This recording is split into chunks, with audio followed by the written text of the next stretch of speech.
Well, this is my squirrel-proof bird feeder. Let's see if that brilliant squirrel can get at the birdseed. Well, there it is on the ground, so I guess it gave up. I'm glad. I paid a lot for that bird feeder.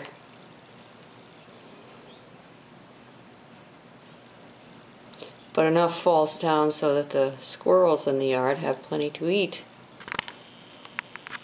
And I have the fattest sparrows you can imagine. Look at them.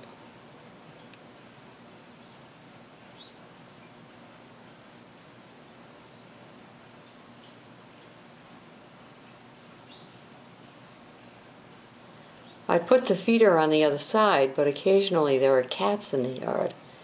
And I would prefer that the cats not get the birds, but it might not be able to, even if it does hang several inches lower.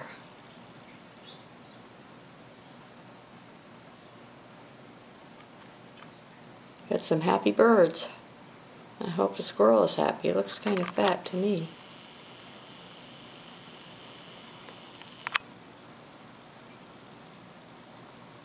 All you can see is its tail, though.